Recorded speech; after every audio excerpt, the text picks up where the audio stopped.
Good evening, everyone. Well, the UP is beautiful during all 4 seasons, but on this summer morning, the weather was perfect for running a marathon. The 3rd annual Marquette Marathon and Half Marathon took place this morning bright and early at 7:30 at Presquile Park.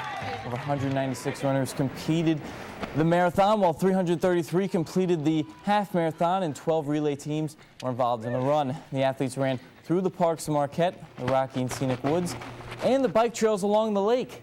This is what the participants would look at as they ran their hearts out all day. Just gorgeous. And for the half marathon, Tracy Locken is the guy with no shirt cruising along. He came in first with a time of 1 hour and 14 minutes. On the female side, it was Allison Gross of Traverse City, Michigan, finishing in 1 hour and 33 minutes.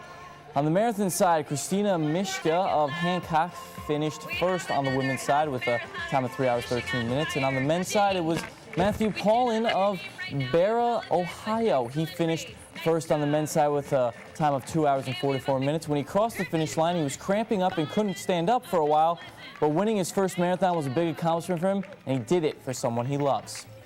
Marathon finishers. This is our first time running this, and it was very well organized and well put on, and I've never won a marathon before, and I just lost my dad a year ago, and this was a race for him. As far as the scenic beauty here in Marquette, I know it's my 3rd venue on this one, but the people, the surroundings, and it's just a great thing for the community. Well, great day of racing with a ton of supporters from the volunteers. Even this guy finished with the race with his family by his side and his son in his arms. Congrats to all the runners on a fun morning. So we go there to local scores, and we go to women's soccer. Michigan Tech beat Crookston 1-0, and Bemidji State beat NMU 1-0 in that contest. NMU couldn't get any shots off. And the women's volleyball team is 4-0 to start the season. They beat West Virginia State and Glenville State. 2 Wildcats were also named all-tournament MVPs. And from there, we go to some local racing at Sand Speedway. Crazy day here, and here's Chris Lucas in the 23X car beating out Jim Yell. The Sportsman Street Stock Heat.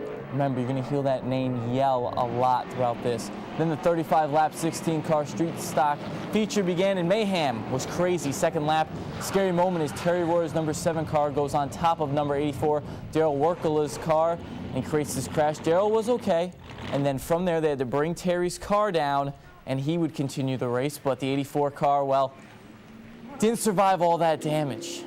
But the race did continue, and Bob Lewis and Patrick Mahanick led the pack, but only for a short time because Dale Britton was on the prowl, and even without a hood on his car, he was cruising along and trying to get past the number 91 car.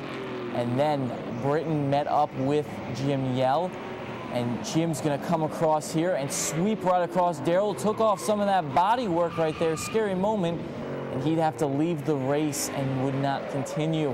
From there on, it was Yell, and he was screaming his way to the finish line for the win, and that was the end to a thrilling race and a good day of racing. The best part is everyone came out healthy and no one was injured.